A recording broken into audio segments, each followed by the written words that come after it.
Hello fellow moto vloggers, Ben and Evan, Ruby the Suzuki Bandit on this Tuesday afternoon. Quite warmish, blue skies, heading for a top of 28 degrees Celsius, warmer tomorrow, warmer Thursday and warmer Friday, and a cool change Saturday and Sunday. So what do I want to talk about today? Well, I had my 3-monthly checkup for my diabetes, where you have a blood test and they can tell what your figures were for the past 3 months or whatever, and if they're between 7 and 6, all's okay and you're doing well, and mine was 6.6. So whatever I'm doing correct. I want to tell you a little story that happened this morning. Whilst I was over the Manapara shopping centre, I go up and I have a chat with Isa, who is the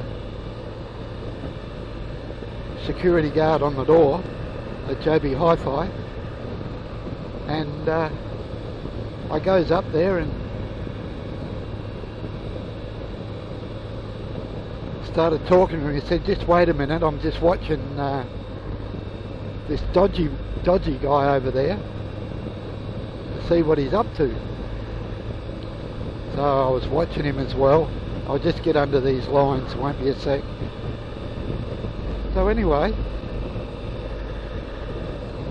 we're watching him, and he walks out the door, and the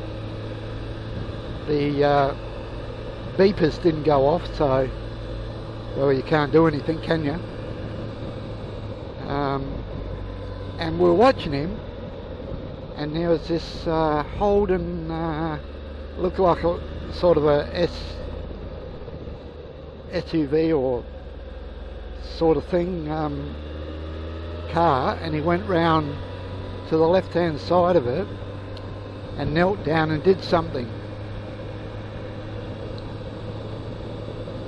and then he comes waltzing back and he asked Isa where his mate was. Did he see where his mate went? And Isa said, yeah, he went down to Super Cheap Auto, which is about 2 doors up. So this dude, if you had a look at his eyes, he was either as high as a kite or as drunk as a skunk. Not sure which one, but one of the two, you could tell. Anyway, I decided to go out and have a look to see what he put down beside the car. This Holden, like a 4x4, but a small SUV or whatever they call them, you know. And I had a look, and there was a couple of boxes of like Bluetooth earphones, so to speak. And I went back and told Isa, and we're all the store people were there watching and seeing what's going on, and he'd gone up to Super Cheap Auto looking for his mate. So anyway, in the meantime, there was another customer in there, and he sort of cottoned on to what was going on, and I said, I'll go and get him and bring him back to the store, what he's stolen.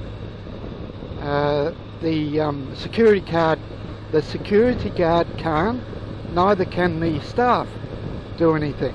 So I went up, and this other dude, he went up looking for his mate and him up at Super Cheap Auto to warn the staff there what was going on. So anyway, I promptly went up there and had a look, and picked up the two, I think they were Bluetooth sort of headphone type things. They weren't cheap. I can't remember the price. and put them under my shirt in case he walked out. He couldn't see me with them, and walked back into JB Hi-Fi and gave them to the manager. And they're all laughing and carrying on, thinking, well, this is alright, with a bit of karma. This dude is going to come out and his loot will be gone. So anyway, his mate come out of Supercheap Auto, got in his car and was doing, in the driver's side, and was doing something on the floor. Probably putting all his loot on the floor. So in the meantime, he starts backing out and starts getting ready to pick up his mate out of Supercheap Auto. So next minute, his mates come running out of Supercheap Auto, and he raced up to pick up his loot, the 2 sets of headphones that he'd stolen from JB Hi-Fi, and they were gone. And you could see the desperation in him. Oh no, shit, someone's stolen my stolen goods. And I thought, that's bloody karma. That's karma, you drug addict scum of the earth, making me have to pay a lot more for the goods I've got to buy because you're fucking stealing them, you son of a bitch. A bit of karma back. Anyway, his mate, all the staff at Supercheap Auto were coming out after him, and his mate saw this, and he started going off without his friend, and he's waving in the air, stop, let me in. So he did. He stopped and let him in, and off they went. But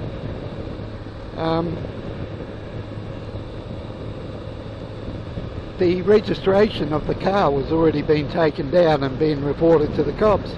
So hopefully the cops will get him. And the customer that basically followed him into Supercheap Auto, he said that he came out of there with a jumper full, shitloads under his jumper. So he'd stolen a fair bit from them. So maybe they'll get caught, but that made my day. This dude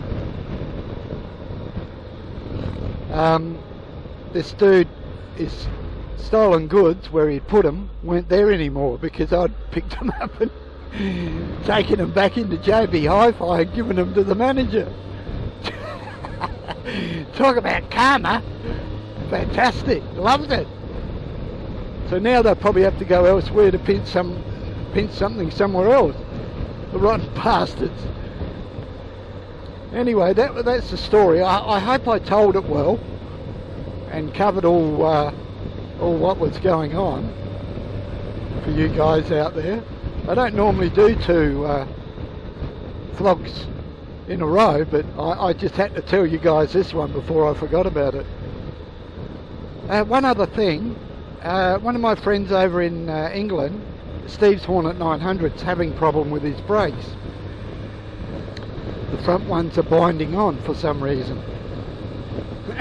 And I wrote to him and said, look, I'm going to ask my friend, the mechanic, motorcycle mechanic, to see if he can give any advice before you take it in and spend £50 an hour or whatever it is for them to look at it, and they could quite easily overcharge it. So I'm going to stop the video here, and well, what will be a couple of hours for me will only be a split second for you guys, and I'll be back with the answer if he can give me any suggestions to give you, Steve. So I'll be back in a minute. 2 hours later. Okay, let's see if I can remember these things he told me to let you know to try. First of all, make sure you haven't overfilled the master cylinder. My guess is you haven't, but check that first of all.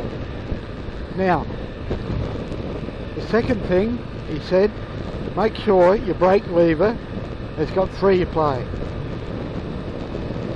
Some of these aftermarket brake levers can be a bit iffy, Steve, so check that you got free play on your front brake lever, and I believe you have, except when they bind it on. The next thing is, inside your master cylinder there, you have two holes. One is for pumping the fluid into the line to make the pads go in and connect or break the bike. Make the pistons break, well, you know, up against the brake pads. So make sure that is clear, which I believe it is because you're bleeding it. Now, this is where I think your problem lies, or could lie. Inside your master cylinder, you have two holes. One big hole, which pumps the fluid through to the brake pads and the pistons, and you've got a smaller hole, which is the return hole. Now, if that is partially blocked, that will stop the pads from retracting, and that could be why they're binding. So what you need to do is get something fairly thin, 1 millimeter or something like that, and make sure that hole is nice and clean and not blocked. Okay, so that's the third thing to try. The fourth thing to try is, you may need to put that master cylinder repair kit in, because the rubbers might be perished and causing this to bind. So I think you said you've got a master cylinder repair kit. I think that would be definitely something to think about. And so does my mate the mechanic. So there's 4 things you can try, Steve.